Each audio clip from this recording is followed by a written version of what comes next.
तीन बहनों की लालची भाभी। करिश्मा, रेशमा और मनीषा तीन बहनें हैं। उनका एक भाई भी है, मयंक। मयंक अपनी बहनों को बहुत प्यार करता है, लेकिन मयंक की पत्नी सविता इस मामले में मयंक से बिल्कुल ही अलग है। वो अपनी ननदों का जितना बुरा कर सकती है उतना बुरा करती ही रहती है और अपनी ननदों पर हुक्म भी चलाती है। करिश्मा, करिश्मा, तुमने अभी तक नाश्ता नहीं बनाया? तुम्हारे भैया को ऑफिस जाने में देर हो रही है। हाँ भाभी, बस अभी बनाती हूँ। करिश्मा, तुम ये ढीलापन छोड़ दो। कल को पराए घर जाना है। वहाँ अगर तुम इस तरह से काम करोगी तो लोग क्या कहेंगे कि माँ ने और भाभी ने कुछ सिखाया नहीं। और तुम्हारी दोनों बहनें कहाँ हैं? रेशमा मार्केट गई है और मनीषा सो रही है। क्या? सुबह के 8 बज रहे हैं और ये महारानी अभी भी सो रही है?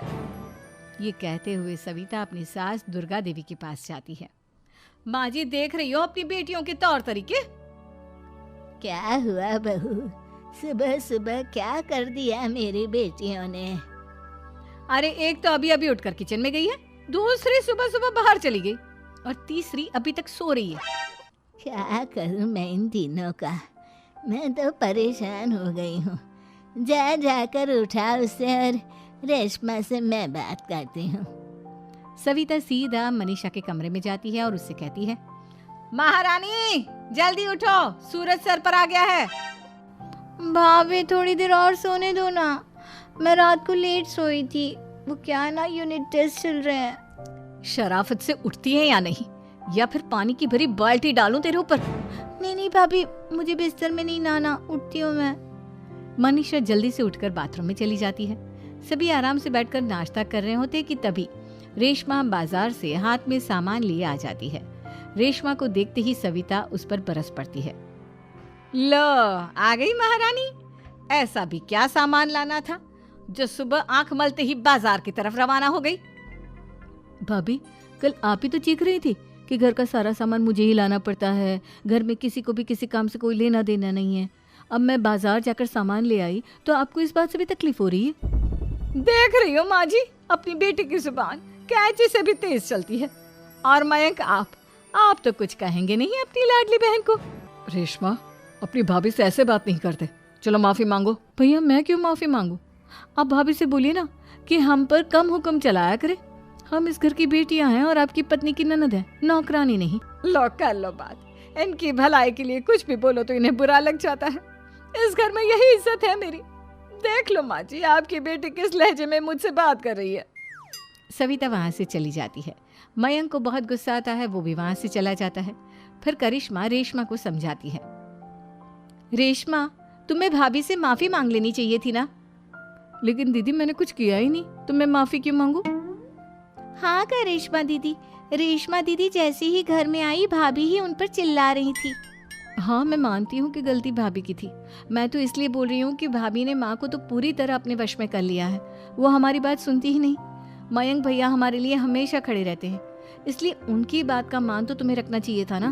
कोई फायदा नहीं दीदी, कुछ दिनों की बात और है, भाभी उन्हें भी हमारे खिलाफ भड़का देंगी। फिर वो भी माँ की तरह हमारी किसी बात का विश्वास नहीं करेंगे। इसी तरह सविता अपनी तीनों ननदों को किसी न किसी बात पर परेशान करती रहती थी। एक दिन मयंक अपनी तीनों बहनों के लिए गिफ्ट लाया। क्या रेशमा, ये तुम्हारे लिए हार का सेट। रेशमा, तुम्हारे लिए सुंदर सी ड्रेस। और मनीषा, तुम्हें किताबें पसंद है ना, तुम्हारे लिए किताबें लाया हूँ। थैंक यू भैया। थैंक यू भैया। थैंक यू भैया। करिश्मा, तुम्हारा नेकलेस कितना सुंदर है। ये भैया कहाँ से ले आए होंगे? मैंने भैया को 3 दिन पहले फोन पर ये डिजाइन दिखाया था और आज भैया ये ले आए। सविता तो अपनी ननदों के गिफ्ट्स देखकर जल गई और करिश्मा का नेकलेस तो उसे भी बहुत पसंद आया था। अपनी बहनों के लिए कितना अच्छा नेकलेस लेकर आए हैं, मुझे कभी कोई गिफ्ट नहीं दिया। मैं आज ही ये हार चुरा लूंगी। रात में सविता करिश्मा का हार चुरा लेती है और इसी तरह उसे अपनी ननदों की जो भी चीज़ अच्छी लगती वो उसे मांगती नहीं, बल्कि रात के अंधेरे में चुरा लेती। इसी तरह दिन बीतते गए और सविता ने मयंक के दिल में भी उसकी बहनों के लिए नफरत पैदा कर दी। एक दिन मयंक ने करिश्मा और रेशमा के लिए रिश्ता देखा और ये बात उसने घर में सबको बताई। माँ, करिश्मा और रेशमा के लिए बहुत अच्छा रिश्ता आया है। वो लोग कल इन्हें देखने आ रहे हैं। आप और सविता मिलकर सारी तैयारी कर लेना। ये सुनकर करिश्मा और रेशमा खुश हो जाती हैं, लेकिन सविता सोचती है, अगर इन दोनों बहनों की शादी हो गई तो घर और बाहर का काम कौन करेगा?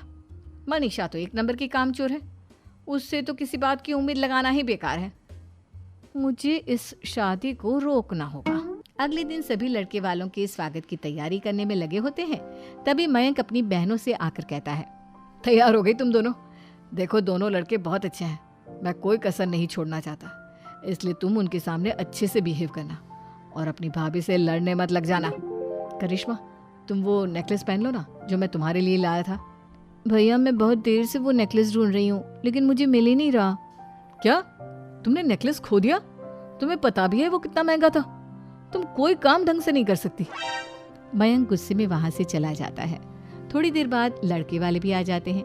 वो दोनों बहनों को पसंद कर लेते हैं और रिश्ता पक्का हो जाता है। लेकिन सविता के दिमाग में तो कुछ और ही खिचड़ी पक रही थी।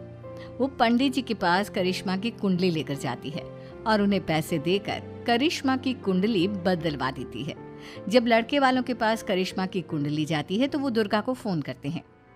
बहन जी, हमने करिश्मा की कुंडली अपने पंडित जी को दिखाई थी। आपकी बेटी की कुंडली नहीं बल्कि दोषों का पिटारा है। देखिए, मैं और मेरे पति इन सब बातों में बहुत विश्वास करते हैं, इसलिए हम आपकी बेटी से अपने बेटे की शादी नहीं करा सकते। इस तरह करिश्मा का रिश्ता टूट जाता है और सभी घर वालों को बहुत दुख होता है। अब कविता सोचती है, चलो करिश्मा का तो रिश्ता टूट गया, अब रेशमा का भी रिश्ता तोड़ना है। क्या करूं? अब सविता आवाज बदलकर किसी अननोन नंबर से रेशमा के होने वाले ससुराल में फोन करती है। हेलो, मैं कौन हूँ कौन नहीं ये आपके लिए जानना ज़रूरी नहीं। बस इतना सुन लो कि रेशमा का 2 साल से किसी के साथ अफेयर चल रहा है। बस रेशमा का रिश्ता तोड़वाने के लिए सविता का इतना कहना काफी था। अब रेशमा का भी रिश्ता टूट गया।